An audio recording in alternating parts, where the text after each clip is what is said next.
নবম ও দশম শ্রেণীর সুপ্রিয় শিক্ষার্থী এবং এসএসসি ও এইচএসসি পরীক্ষার্থী, তোমরা অবশ্যই জানো তোমাদের ইংলিশ সেকেন্ড পেপারে অবশ্যই সিম্পল, কমপ্লেক্স, কম্পাউন্ড পরীক্ষায় আসে এবং সিম্পল থেকে কমপ্লেক্স, কমপ্লেক্স থেকে কম্পাউন্ড, কম্পাউন্ড থেকে কমপ্লেক্স, কমপ্লেক্স থেকে সিম্পল, সিম্পল থেকে কম্পাউন্ড অথবা কম্পাউন্ড থেকে সিম্পল তোমাদের পারস্পরিক পরিবর্তন শিখতে হয়, কারণ এগুলো পরীক্ষায় এসে থাকে। সুপ্রিয় শিক্ষার্থী, আমি অলরেডি প্রথম ভিডিও প্রকাশ করেছি এবং যদি তোমরা প্রথম ভিডিওটি না দেখে থাকো অবশ্যই দেখবে।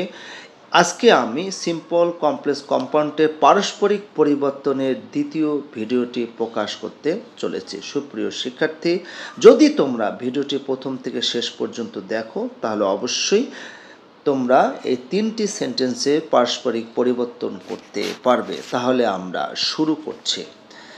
এটি হচ্ছে আমাদের 5 নাম্বার রুলস। এখানে দেওয়া আছে ইন অর্ডার টু অথবা টু এর পরে কি বসে? V1, ভার্বের প্রেজেন্ট ফর্ম বসে। উইথ আ ভিউ টু এরপরে রয়েছে V1 এবং এর সাথে V1 এর সাথে আইএনজি যুক্ত করতে হবে। ইন অর্ডার টু এবং টু এর পরে V1 অথবা আমরা উইথ আ ভিউ টু যদি থাকে এরপরে মেইন ভার্বের প্রেজেন্ট ফর্মের সাথে আইএনজি যুক্ত থাকবে। এই তিনটেরই অর্থ হচ্ছে জন্য অথবা বাংলায় বলবো তে, জন্য অথবা তে। এরপরে সাবজেক্ট ভার্ব। আমরা জানি সিম্পল সেন্টেন্সে সাধারণত একটি সাবজেক্ট এবং একটি ভার্ব থাকে। এখন যখন আমরা এটাকে কমপ্লেক্স করব তাহলে অবশ্যই ইন অর্ডার টু অথবা to with a view to এটার পরিবর্তে আমরা নেব হচ্ছে সো দ্যাট অথবা in order that. So that অথবা ইন অর্ডার দ্যাট এর অর্থ হলো যাতে করে। আর কমপ্লেক্স এবং কম্পাউন্ড তোমরা জানো, কমপ্লেক্স এবং কম্পাউন্ডে সাধারণত দুইটি সাবজেক্ট এবং দুইটি ভার্ব থাকে, তবে একাধিক সাবজেক্ট ভার্বও থাকতে পারে। তবে সাধারণত আমাদের এসএসসি এবং এইচএসসি পরীক্ষায় দুটি সাবজেক্ট এবং দুটি ভার্বে কমপ্লেক্স এবং কম্পাউন্ড পরিবর্তন করতে হয়। তাহলে অবশ্যই আমরা সো দ্যাট এবং ইন অর্ডার দ্যাটের পরে সাবজেক্ট নেব, সাবজেক্টের পরে মে অথবা মাইট অথবা ক্যান অথবা কুড নেব, এরপরে মেইন ভার্বের প্রেজেন্ট ফর্ম নেব এবং কম্পাউন্ড করার সময় অবশ্যই আমরা অ্যান্ড নেব। কারণটা হচ্ছে কমপ্লেক্স থেকে কম্পাউন্ড এবং কম্পাউন্ড থেকে কমপ্লেক্স করাটা খুবই সহজ, কারণ 90% কাজ এগিয়েই থাকে। শুধু আমরা কমপ্লেক্সের যে কানেক্টর সো দ্যাট অথবা ইন অর্ডার দ্যাট এই জায়গায় শুধু আমরা অ্যান্ড নেব। সুপ্রিয় শিক্ষার্থী, এখন আমি এখানে একটা এক্সাম্পলের সাহায্যে তোমাদের বুঝিয়ে দিচ্ছি। এখানে আছে in order to make a good result in the exam he studies a lot attentively. পরীক্ষায় একটি ভালো রেজাল্ট করার জন্য অথবা পরীক্ষায় একটি ভালো রেজাল্ট করতে হি স্টাডিজ এ লট অ্যাটেন্টিভলি, সে মনোযোগ সহকারে পড়াশোনা করে। সুপ্রিয় শিক্ষার্থী, এখানে প্রথম যে in order to make a good result in the exam এই যে ফ্রেজটা রয়েছে ইন অর্ডার টু সহকারে, এটি আমরা সেন্টেন্সের শেষেও নিতে পারি। অর্থাৎ এই যে সেন্টেন্সটি হি স্টাডিজ লট অ্যাটেন্টিভলি, এটা আমরা বাক্যের শুরুতেও নিতে পারি এইভাবে he studies a lot attentively এবং in order to make a good result in the exam এই যে ফ্রেজটি আমরা শেষে লিখতে পারি। যদিও আমি এখানে ইন অর্ডার টু এর জায়গায় শুধু টু লিখেছি, যেটা লেখা সম্ভব। Two make a good result in the exam, তোমরা অবশ্যই বুঝতে পারছো ইন অর্ডার টু অথবা উইথ আ ভিউ টু বাক্যের শুরুতেও নেওয়া যায় এবং বাক্যের মাঝখানে নিয়েও আমরা এটি সিম্পল করতে পারি। কমপ্লেক্স করার ক্ষেত্রে আমরা মাঝখানে কমপ্লেক্সের যে কানেক্টর সো দ্যাট অথবা ইন অর্ডার দ্যাট নেব। যেমন আমরা এখানে করেছি হি স্টাডিজ এ লট অ্যাটেন্টিভলি, সে মনোযোগ সহকারে প্রচুর পড়াশোনা করে, সো দ্যাট যাতে করে, অথবা ইন অর্ডার দ্যাট যাতে করে এর পরে আমরা ক্যান অথবা কুড অথবা মে অথবা মাইট নেব। প্রশ্ন হলো আমরা কখন ক্যান নেব, কখন কুড নেব, কখন মে নেব, কখন মাইট নেব। যখন আমরা দেখব এই হিয়ের সাবজেক্টে অর্থাৎ এই সাবজেক্টের পরে প্রেজেন্ট ফর্ম, তখন আমরা ক্যান নেব অথবা মে নেব। যখন দেখব এটি পাস্ট ফর্ম আছে তখন আমরা কুড অথবা মাইট নেব। তাহলে যেহেতু এটা প্রেজেন্ট ফর্ম সেহেতু আমরা নিয়েছি হি can make a good result in the exam. এটা বাংলা অনুবাদ হলো, সে মনোযোগ সহকারে পড়াশোনা করে যাতে করে সে পরীক্ষায় একটা ভালো রেজাল্ট করতে পারে। যখন আমরা এটা কম্পাউন্ড করব, just so that, in order দ্যাটকে উঠিয়ে দিয়ে আমরা শুধু এই জায়গায় কানেক্টরস নেব, কম্পাউন্ড সেন্টেন্সে কানেক্টরস অ্যান্ড নেব, তাহলে কি দাঁড়াচ্ছে, he studies a lot attentively and he can make a good result in the exam. সে অত্যন্ত মনোযোগ সহকারে পড়াশোনা করে এবং সে পরীক্ষায় ভালো রেজাল্ট করতে পারে। সুপ্রিয় শিক্ষার্থী, এই নিয়মটির সাপেক্ষে এখানে 10টি প্র্যাকটিস দেওয়া রয়েছে। তার মধ্যে আমি সব শেষেরটি তোমাদের করে দেখাচ্ছি। যেমন হি ইটস টু লিভ, এটা মানে হচ্ছে সে বেঁচে থাকার জন্য খায়, বা সে বেঁচে থাকতে খায়, বা বেঁচে থাকার জন্য খায়, যেভাবে আমরা বলি না কেন, এটি অবশ্যই সিম্পল সেন্টেন্স। তাহলে এটাকে যদি আমরা কমপ্লেক্স করতে চাই, আমরা কি করব, হি ইটস, টু এর জায়গায় নেব সো দ্যাট, এরপরে হি ক্যান লিভ, তাহলে he eats so that he can live, অথবা he eats in order that he can live. এবং এটা কম্পাউন্ড হবে, আমরা মাঝখানে অ্যান্ড নেব, he eats and he can live. অবশ্যই তোমরা বুঝতে পেরেছো। এরপরে আমরা 6 নাম্বার রুলসে চলে যাচ্ছি। 6 নাম্বার রুলস হচ্ছে বাই প্লাস মেইন ভার্বের প্রেজেন্ট ফর্ম আইএনজি। বাইয়ের বাংলা অর্থ হচ্ছে দ্বারা, অথবা দিয়ে, অথবা কর্তৃক, অর্থাৎ দ্বারা। আর বাইয়ের পরে অবশ্যই মেইন ভার্বের প্রেজেন্ট ফর্মের সাথে আইএনজি যুক্ত করতে হবে। যেহেতু এটা সিম্পল সেন্টেন্স, তাহলে একটি সাবজেক্ট এবং একটি ভার্ব থাকবে। আমরা যখন এরকম সেন্টেন্স দেখব by plus V1 plus ING, তখনই আমরা কমপ্লেক্স করার জন্য কী নেব, ইফ নেব। ইফের পরে কী নেব, সাবজেক্ট ভার্ব হবে টেন্স অনুযায়ী, অর্থাৎ পরবর্তী যে সেন্টেন্সটি সিম্পল সেটা অনুযায়ী এখানে আমরা ভার্বটা নেব। এরপরে সাবজেক্ট প্লাস ভার্ব হবে টেন্স অনুযায়ী।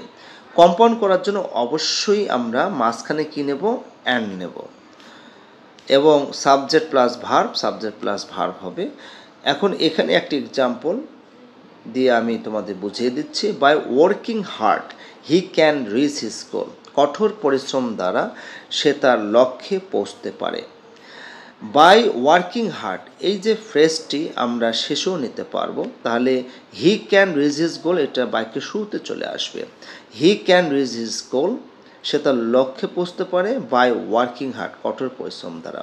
এক কথায় by plus V1 plus ING যুক্ত ফ্রেজটি বাক্যের শুরুতে নিতে পারি এবং বাক্যের শেষেও আমরা নিতে পারি।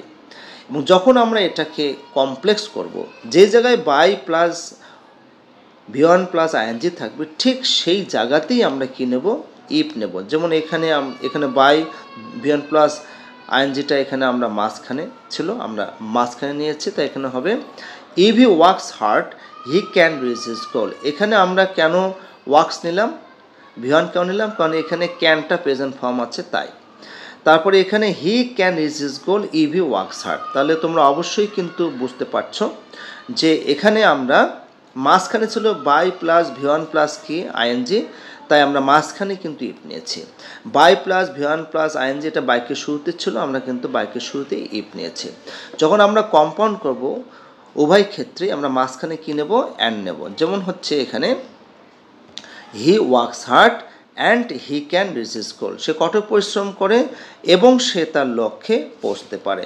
সুপ্রিয় শিক্ষার্থী, এই নিয়মটির সাপেক্ষে এখানে 10টি প্র্যাকটিস দেওয়া আছে, তার মধ্যে আমি প্রথমটি তোমাদের করে দেখাচ্ছি, তোমরা অবশ্যই বাকিগুলো বাসায় করে ফেলবে। If you give her a gift you can win her heart, অর্থাৎ তুমি যদি তাকে একটি উপহার দাও তুমি তার হৃদয়টি জয় করতে পারবে। এটি হচ্ছে একটা কমপ্লেক্স সেন্টেন্স, ইভ আছে, তাহলে আমরা অবশ্যই কী নেব, বাই নেব। সিম্পল করার জন্য বাই যদি আমরা শুরুতে নিই, তাহলে বাই, এরপরে ভার্ব দেওয়া আছে গিভ, তার এখানে হবে giving, by giving her a gift comma you can win her heart, তাহলে এটা সিম্পল হয়ে গেল। কম্পাউন্ড কি, এটা কিন্তু অলরেডি কমপ্লেক্স দেওয়াই ছিল, যদি আমরা কমপ্লেক্স থেকে কম্পাউন্ড করি শুধুমাত্র ইফটা উঠিয়ে দিয়ে আমরা মাঝখানে কী নেব, অ্যান্ড নেব। You give her a gift and you can win her heart, তাহলে এটা কিন্তু কম্পাউন্ড হয়ে গেল। সুপ্রিয় শিক্ষার্থী, এভাবে এখানে 10টি প্র্যাকটিস দেওয়া আছে, তোমরা অবশ্যই খাতায় লিখে নিয়ম বুঝে এগুলো প্র্যাকটিস করবে। এরপরে আমরা চলে যাচ্ছি 7 নাম্বার রুলসে। 7 নাম্বার রুলস আসলে 6 নাম্বার রুলসের মতোই। ওখানে ছিল বাইয়ের অর্থ ছিল দ্বারা, দিয়ে, কর্তৃক, অর্থাৎ দ্বারা অথবা দিয়ে অথবা কর্তৃক। এখানে আছে উইদাউটের অর্থ হচ্ছে ছাড়া বা ব্যতীত, এবং উইদাউটের পরে একই রকম হবে, মেইন ভার্বে প্রেজেন্ট ফর্মের সাথে আইএনজি যুক্ত করবে, আর এরপরে হচ্ছে সাবজেক্ট প্লাস ভার্ব নেব। আমরা by plus V1 plus ING যুক্ত ফেস্টে যেমন বাইকের শুরুতে নিয়েছি এবং শেষেও নিয়েছি, এটাও কিন্তু একইভাবে হবে যে আমরা বাইকের শুরুতে নিতে পারবো অথবা শেষেও নিতে পারবো।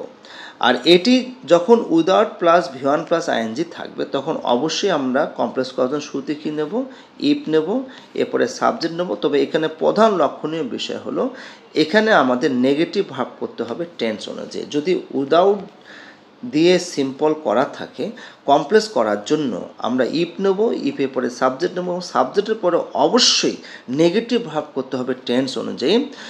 এরপরে বাকি অংশ যেটা আছে সেটা আমরা বসিয়ে দেব, ঠিক আছে। এবং কম্পাউন্ড আমরা একইভাবে করব, যেহেতু আমরা কমপ্লেক্সটা করে ফেলবো তাই শুধু মাঝখানে আমরা কী নেব, অ্যান্ড নেব, এবং অবশ্যই সাবজেক্টের পরে এখানে কি হবে, আমরা নেগেটিভ ভার্ব নেব, ঠিক আছে।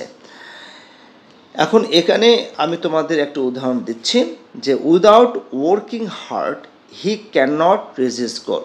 দেখো, কঠোর পরিশ্রম ছাড়া সে তার লক্ষ্যে পৌঁছতে পারবে না। তাহলে এখানে উইদাউট দেওয়া আছে, আমরা যদি উইদাউটের পরিবর্তে ইফ নিই, আমরা সাবজেক্ট নেব হচ্ছে হি, এরপরে অবশ্যই নিয়ম অনুযায়ী নেগেটিভ ভার্ব করতে হবে কোনটার, এই যে ওয়ার্কিংটা, তাহলে আমরা আইএনজি বাদলে থাকবে হচ্ছে ওয়ার্ক। আমরা জানি হি এর পরে ওয়ার্কস হয়, অর্থাৎ আমরা যদি নেগেটিভ করি টেন্স অনুযায়ী এটা হচ্ছে present indefinite tense. If he works hard যদি করি তাহলে এটা হচ্ছে প্রেজেন্ট ইনডিফিনিট টেন্স। যদি এটাকে আমরা নেগেটিভ করতে চাই অবশ্যই আমরা সাহায্যকে ভাব কী নেব, ডাস। তাহলে কি হবে, if he does not work hard, comma he can not reach his goal. যদি সে কঠোর পরিশ্রম না করে তাহলে সে তার লক্ষ্যে পৌঁছতে পারবে না। যখন আমরা এটা কম্পাউন্ড করব তখন আমরা অবশ্যই মাঝখানে কী নেব, অ্যান্ড নেব। তাহলে এটা কী হবে, he does not work hard and he can not reach his goal. সে কঠোর পরিশ্রম করে না এবং সে তার লক্ষ্যে পৌঁছতে পারবে না। এটা কিন্তু কম্পাউন্ড হয়ে গেল। সুপ্রিয় শিক্ষার্থী, এই নিয়মটির আসলে একটু ব্যতিক্রম রয়েছে, আমরা সেটা এখন একটু বোঝার চেষ্টা করব। ব্যতিক্রমটি হলো, আমরা যখন without plus V1 plus ING দিয়ে আইএনজি যুক্ত সিম্পল সেন্টেন্সকে যখন আমরা কমপ্লেক্স করেছি, আমরা ইফ নিয়েছি, ইফের পরে সাবজেক্ট নিয়েছি, এবং সাবজেক্টের পরে নেগেটিভ ভার্ব করা বাধ্যতামূলক। যদি আমরা না করি তাহলে ভুল হবে। তবে আমরা যদি ইফের পরিবর্তে কমপ্লেক্স সেন্টেন্সে আনলেস যদি এই কানেক্টরসটা নিয়ে থাকে, এর অর্থ হলো যদি না, তাহলে সাবজেক্টের পরবর্তী ভাবটা কিন্তু আমাদের নেগেটিভ করতে হবে না। অর্থাৎ পরবর্তী যে ভাবটা এটা আমরা কি নেগেটিভ করব না। এক কথায় যদি আমরা আনলেস নেই ইফের পরিবর্তে, তাহলে আনলেসের সাবজেক্টের পরের যে ভাবটি আমাদের নেগেটিভ করতে হবে না, ঠিক আছে। যেমন ধরো এইটাই যদি আমরা আনলেস দিয়ে করতাম, এই যে এটা যে if he does not work hard, আমি যদি ইফের পরিবর্তে আনলেস নিই তাহলে নেব হচ্ছে হি। এরপরে আমরা সরাসরি যেহেতু he third person singular number, এখানে ওয়ার্ক আমরা কী করবো, এটা ওয়ার্কস, অর্থাৎ এটা তখন আমাদের দরকার হবে না, এটা আমাদের কোনো দরকার হবে না। তাহলে আমরা কী নেব, আনলেস হি ওয়ার্কস হার্ড, শুধু ওয়ার্কের পরে এর যোগ করে দেবো, unless he works hard he can not reach his goal. এইভাবে আমরা সহজে কমপ্লেক্স করতে পারবো যদি without plus V1 plus ING থাকে। ইফ নিলে অবশ্যই ইফের সাবজেক্টের পরে ওই ভার্বটিকে নেগেটিভ করতে হবে, আর যদি আমরা আনলেস নিই তাহলে ইফের পরে সাবজেক্ট এবং সাবজেক্টের পরে সরাসরি যে ভার্বটা রয়েছে সেটা আমরা নিয়ে কমপ্লেক্স করব। এখন আরও একটু ব্যতিক্রম আছে, without plus V1 plus ING যুক্ত যদি ওই সেন্টেন্সের সাবজেক্ট যদি সেকেন্ড পার্সন হয়, কি পার্সন হয়? সেকেন্ড পার্সন হয়। সেক্ষেত্রে কম্পাউন্ড করার ক্ষেত্রে সামান্য একটু ব্যতিক্রম আছে। আমি আবারও বলছি যে without plus V1 plus ING যুক্ত সিম্পল সেন্টেন্সে বা অথবা ইফ বা আনলেস যুক্ত কমপ্লেক্স সেন্টেন্সে যদি সেকেন্ড পার্সন সাবজেক্ট হয় তাহলে কম্পাউন্ড করার ক্ষেত্রে বিশেষ সতর্কতা অবলম্বন করতে হবে। সেক্ষেত্রে আমরা যখন কম্পাউন্ড করব অবশ্যই শুরুতে কী নেব? V1 যদি সাবজেক্টের সেকেন্ড পার্সন হয়। এরপরে আমাদের কানেক্টরস কী নিতে হবে? অর। এরপরে আমরা সাবজেক্ট নেব হচ্ছে ইউ। তোমরা অবশ্যই কিন্তু বুঝতে পারছো, যদি উইদাউট প্লাস V1 যুক্ত সিম্পল সেন্টেন্স, ইফ এবং আনলেস যুক্ত কমপ্লেক্স সেন্টেন্সের সাবজেক্ট যদি সেকেন্ড পার্সন হয় তাহলে আমরা যখন কম্পাউন্ড করব তখন অবশ্যই আমরা কানেক্টরস অন নেব এবং অরের পূর্বে আমরা শুধু V1 দিয়ে শুরু করব এবং অরের পরে আমরা সাবজেক্ট ইউ নেব এবং বাকি অংশ লিখব। তাহলে এখানে একটি এক্সাম্পল দিচ্ছি, তোমরা এখানে একটু খেয়াল করো। এই যে এক্সাম্পলটা, যে unless you work hard you can not reach this goal. যদি না তুমি কঠোর পরিশ্রম না করো তা তুমি তোমার লক্ষ্যে পৌঁছতে পারবে না। এখানে হিজের জায়গায় ইয়োর হবে। Okay, you can not reach his goal, এখানে ইয়োর হবে। You can not reach your goal, তুমি তোমার লক্ষ্যে পৌঁছতে পারবে না আনলেস ইউ ওয়ার্ক হার্ড, যদি না তুমি কঠোর পরিশ্রম না করো। এখন আমি এটা আনলেস দিয়ে করেছি বলে এই ওয়ার্কটা কিন্তু হাবোধক হয়েছে। যদি আমি ইফ দিয়ে করতাম তাহলে কি হতো? If you do not work hard, যদি তুমি কঠোর পরিশ্রম না করো, you can not reach his goal, তুমি তোমার লক্ষ্যে পৌঁছতে পারবে না। একইভাবে you can not reach your goal unless এর পরিবর্তে if you do not work hard, যদি তুমি কঠোর পরিশ্রম না করো। যেভাবে থাকুক না কেন, সেন্টেন্সের শুরুতে থাক অথবা মাঝখানে থাক, যেভাবে থাক না কেন, এখানে আমরা সাবজেক্টটা দেখতে পাচ্ছি ইউটা সেকেন্ড পার্সন। সেকেন্ড পার্সন হলেই আমরা কম্পাউন্ড করার জন্য কানেক্টরস নেব হচ্ছে অর, আর শুরু করব ভার্ব দিয়ে। তাহলে কী হবে? Work hard. আমরা কী লিখব? ওয়ার্ক হার্ড, কঠোর পরিশ্রম করো। Or you can not reach your goal, অথবা তুমি তোমার লক্ষ্যে পৌঁছতে পারবে না। কঠোর পরিশ্রম করো অথবা তুমি তোমার লক্ষ্যে পৌঁছতে পারবে না। সুপ্রিয় শিক্ষার্থী, এখানে হিজটা আসলে আমি ভুলবশত ব্যবহার করেছি, এখানে হিজের জায়গায় হবে ইয়োর। তাহলে অবশ্যই তোমরা বুঝতে পেরেছ without plus V1 plus ING যুক্ত সিম্পল সেন্টেন্স এবং উইদাউট যদি থাকে আমরা কমপ্লেক্স করতে পারবো দুইটি কানেক্টরসের মধ্যে যে কোনো একটি নিয়ে, একটা হচ্ছে ইফ আরেকটা হচ্ছে আনলেস। যখন আমরা ইফ নেব, ইফের পরে সাবজেক্ট নেব, সাবজেক্টের পরে ওই ভার্বটি নেগেটিভ করা বাধ্যতামূলক। যদি আমরা আনলেস দিয়ে কমপ্লেক্স করি তাহলে আমরা আনলেসের পরে সাবজেক্ট নেব এবং সাবজেক্টের পরে শুধু ভার্ব নেব, এরপরে বাকি অংশগুলো বসালেই সেটা কমপ্লেক্স হয়ে যাবে। আর কম্পাউন্ড করার ক্ষেত্রে আমরা একটু সতর্কতা অবলম্বন করব। সিম্পল এবং কমপ্লেক্স সেন্টেন্সের সাবজেক্ট যদি ফার্স্ট পার্সন এবং থার্ড পার্সন হয় সেক্ষেত্রে আমরা অ্যান্ড কানেক্টরস দিয়ে কম্পাউন্ড করব।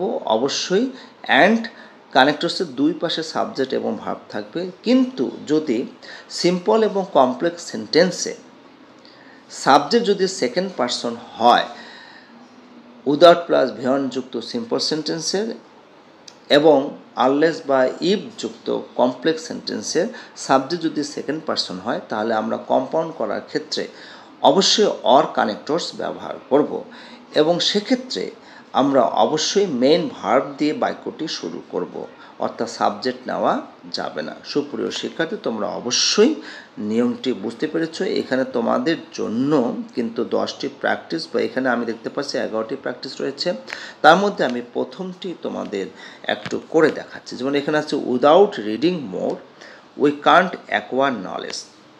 এটা কিন্তু নিঃসন্দেহে সিম্পল আছে, কারণ এখানে উইদাউট আছে এবং এরপরে আছে রিডের সাথে আইএনজি যোগ আছে উইদাউট রিডিং মোর। তাহলে আমরা যখন এটাকে কমপ্লেক্স করব, যদি আমরা এটা সরাসরি আনলেস নিই তাহলে আমাদের কষ্টটা কম হবে, কারণ আনলেসের পরে সাবজেক্ট নেব, সাবজেক্টের পরে সরাসরি আইএনজি বাদ দিয়ে রিড ভার্বটা আমরা লিখতে পারবো। কিন্তু যদি আমরা ইফ নিই, ইফের পরে সাবজেক্ট নেব, সাবজেক্টের পরে এই ভার্বটাকে অর্থাৎ এই যেটা রিডিং আছে আইএনজি বাদ দিয়ে অর্থাৎ রিড ভার্বটাকে আমাদের নেগেটিভ করতে হবে। তা আমি দুইভাবেই আসলে দেখাচ্ছি। প্রথমে দেখাচ্ছে আনলেস দিয়ে, এখানে সাবজেক্ট কিন্তু দেওয়া আছে উই, তাহলে unless we read more comma we can't acquire knowledge, এটা কিন্তু কমপ্লেক্স হলো। অথবা if we do not read more comma we can't acquire knowledge, compound হবে এভাবে, we do not read more, আমরা বেশি পড়ব না, বেশি পড়ি না, and we can not acquire knowledge, এবং আমরা জ্ঞান অর্জন করতে পারবো না। এভাবে তোমরা এখানে যে বাকি আরও 10টা প্র্যাকটিস রয়েছে তোমরা অবশ্যই এটা বাসায় প্র্যাকটিস করে ফেলবে। সুপ্রিয় শিক্ষার্থী, এরপরে আমরা 8 নাম্বার রুলসে চলে যাচ্ছি। 8 নাম্বার রুলসে যেটা রয়েছে তা আমরা এখানে দেখতে পাচ্ছি। প্রথমে রয়েছে সাবজেক্ট, সাবজেক্টের পরে ভার্ব, এরপরে আছে টু, এরপরে আছে টু এর পরে কিন্তু অ্যাডজেক্টিভ রয়েছে, এবং এরপরে টু রয়েছে, এবং টু এর পরে মেইন ভার্বের প্রেজেন্ট ভার্ব। এক কথায় টু এবং টু এর মাঝখানে কিন্তু কি রয়েছে, অ্যাডজেক্টিভ রয়েছে। ঠিক আছে, তো এটা যখন আমরা কমপ্লেক্স করব তখন আমরা কিভাবে করব? আমরা প্রথমে সাবজেক্ট নেব, এরপরে ভার্ব নেব, এবং এখানে যে টুটা দেখতে পাচ্ছ এই টু এর পরিবর্তে আমরা কি নেব, সো নেব। টু যেখানে সেখানে আমরা সো নেব। সো এর পরে এখানে দেওয়া আছে অ্যাডজেক্টিভ, আমরা অ্যাডজেক্টিভ নেব, এবং এখানে যে টু আছে টু এর পরিবর্তে আমরা কি নেব, দ্যাট নেব। দ্যাটের পরে আমরা কি নেব, সাবজেক্ট নেব, এবং সাবজেক্টের পরে ক্যান নট নেব অথবা কুড নট নেব। প্রথম কথা হচ্ছে যে আমরা কখন ক্যান নট নেব, কখন কুড নট নেব। যখন এই প্রথমত সাবজেক্টের পরে ভাবটা যদি প্রেজেন্ট ফর্ম হয় আমরা ক্যান নট নেব, যদি এটি পাস্ট ফর্ম হয় আমরা কুড নট নেব। এরপরে আমরা মেইন ভার্বের প্রেজেন্ট ফর্ম লিখব, এবং কম্পাউন্ড করার ক্ষেত্রে আমরা কি নেব, সাবজেক্ট নেব এবং ভার্ব নেব। কমপ্লেক্স থেকে কম্পাউন্ড করা আসলে সহজ, কারণ দুটো শর্ত প্রায় একই। তাহলে এরপরে এখানে আমরা দেখছি যদি আমরা সিম্পল থেকে কম্পাউন্ড করি তাহলে এই টু এর পরিবর্তে নেব হচ্ছে ভেরি, এবং সো এর পরিবর্তে নেব হচ্ছে ভেরি যদি আমরা কমপ্লেক্স থেকে কম্পাউন্ড করি। এরপরে আমরা নেব কি, অ্যাডজেক্টিভ, এরপরে নেব হচ্ছে অ্যান্ড, আবারও সাবজেক্ট নেব, এবং এই সাবজেক্টের পরে নেব হচ্ছে ক্যান নট অথবা কুড নট। এরপরে আমরা নেব মেইন ভার্বের প্রেজেন্ট ফর্ম। এখন আমরা একটু এক্সাম্পল দিই। যেমন এখানে দেওয়া আছে the man is too weak to walk, মানে হচ্ছে যে লোকটা এতটাই দুর্বল যে হাঁটতে পারে না। তার নিয়ম অনুযায়ী আমরা এই টু এর পরিবর্তে নেব হচ্ছে so, the man is so weak, এবং এই টু এর পরিবর্তে নেব হচ্ছে দ্যাট, তাহলে the man is so weak that. এরপরে সাবজেক্ট কী নেব, হি, সাবজেক্ট নেব হচ্ছে হি, এবং যেহেতু ইজটা এখানে প্রেজেন্ট ফর্ম তাই আমরা কুড নট না নিয়ে নেব হচ্ছে ক্যান নট। এরপরে এখানে ওয়াক দেওয়া আছে, ওয়াক নেব, অর্থাৎ লোকটি এতটাই দুর্বল যে সে হাঁটতে পারে না। এবং কমপ্লেক্স করার জন্য যদি আমরা সিম্পল থেকে কম্পাউন্ড করি এবং কমপ্লেক্স থেকে কম্পাউন্ড করি তাহলে এই টু এর পরিবর্তে আমরা কী নেব, ভেরি, এবং সো এর পরিবর্তে নেব হচ্ছে ভেরি। তাহলে the man is very weak, যেহেতু আমরা কম্পাউন্ড করব অবশ্যই কম্পাউন্ডে কানেক্টরস অ্যান্ড নেব, অ্যান্ড এরপরে সাবজেক্ট দ্য ম্যানের প্রোনাউন কী হবে, হি। এরপরে যেহেতু ইজটা প্রেজেন্ট ফর্ম, ইজ এখানে প্রেজেন্ট ফর্ম, ইজ এখানে প্রেজেন্ট ফর্ম, তাই আমরা নেব হচ্ছে ক্যান নট, এরপর নেব ওয়াক। তাহলে কী হবে, the man is very weak and he can not walk, লোকটি খুবই দুর্বল এবং সে হাঁটতে পারে না। সুপ্রিয় শিক্ষার্থী, এই নিয়মটির সাপেক্ষে এখানে আরও 10টি প্র্যাকটিস দেওয়া আছে, তোমরা সেগুলো করে নেবে। আমি প্রথমটি পরে শোনাচ্ছি। He is too foolish to understand the topic, অর্থাৎ সে এতটাই বোকা যে বিষয়টি বুঝতে পারছে না। কমপ্লেক্স কীভাবে হবে, he is so foolish that he can not understand the topic. Compound হবে he is very foolish and he can not understand the topic. এভাবে তোমরা বাকিগুলো যেগুলো আছে সেগুলো প্র্যাকটিস করে ফেলবে। এরপরে আমরা চলে যাচ্ছি 9 নাম্বার রুলস, অর্থাৎ 8 নাম্বার রুলসে কিন্তু 9 নাম্বার রুলস। এখানে সামান্য একটু ব্যতিক্রম আছে। আমরা 1 নম্বর রুলসে শিখেছি টু এবং টু এর মাঝখানে শুধু কী ছিল, অ্যাডজেক্টিভ ছিল। এর সাথে এখানে আরও কিছু যোগ হবে। টু এবং টু এর মাঝখানে অ্যাডজেক্টিভ থাকবে, এরপরে ফর থাকবে, ফরের পরে অবজেক্ট অথবা নাউন থাকবে। এইটুকু শুধু, অর্থাৎ এইটুকু অংশ শুধু এক্সট্রা যোগ হয়েছে। টু এবং টু এর মাঝখানে আমাদের 8 নম্বর রুলসে ছিল শুধুমাত্র অ্যাডজেক্টিভ, আর এখানে টু এবং টু এর মাঝখানে অ্যাডজেক্টিভ আছে। এরপরে আমরা কি নেব, ফর নেব প্লাস অবজেক্ট অথবা নাউন নেব। এখন আমরা কমপ্লেক্স একইভাবে করব। 8 নম্বর রুলসে আমরা যেভাবে করেছি, টু এর পরিবর্তে নেব হচ্ছে সো, এবং এর টু এর পরিবর্তে নেব হচ্ছে দ্যাট। এখন প্রশ্ন হচ্ছে দ্যাটের পরে আমরা কোন সাবজেক্টে নেব। 8 নম্বর রুলসে আমরা এই প্রথম সাবজেক্টটি নিয়েছিলাম, কিন্তু যখন ফর প্লাস অবজেক্ট বা নাউন থাকবে, এই ফরের পরে যে অবজেক্ট বা নাউন থাকবে, এই অবজেক্ট বা নাউনটাকে আমরা সাবজেক্ট বানাবো, অর্থাৎ দ্যাটের পরে আমরা ফরের পরবর্তী অবজেক্ট বা নাউনকে সাবজেক্টে রূপান্তর করতে হবে, অর্থাৎ আমরা এখানে সাবজেক্ট বসাবো, ফরের পরে যে অবজেক্ট বা নাউন থাকবে সেটাকেই আমরা এখানে সাবজেক্ট হিসাবে বসাবো। আমরা এরপরে কী নেব, ক্যান নট অথবা কুড নট। এরপর নেব মেন ভার্বের কি প্রেজেন্ট ফর্ম।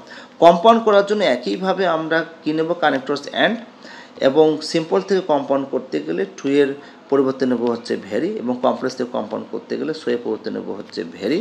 এরপরে আমরা অ্যাডজেক্টিভ নেব, এরপরে অ্যান্ড নেব। যদি আমরা সিম্পল থেকে কম্পাউন্ড করি তাহলে ফরের পরবর্তী অবজেক্ট বা নাউনকে আমরা সাবজেক্টে রূপান্তর করব, এবং কমপ্লেক্স থেকে কম্পাউন্ড করলে তো এটা করে দেওয়াই থাকবে, কারণ দুটি সাবজেক্টের ভাব এখানে কমপ্লেক্স কম্পাউন্ডে দেওয়াই থাকবে, শুধু আমরা মাঝখানে অ্যান্ড নেব।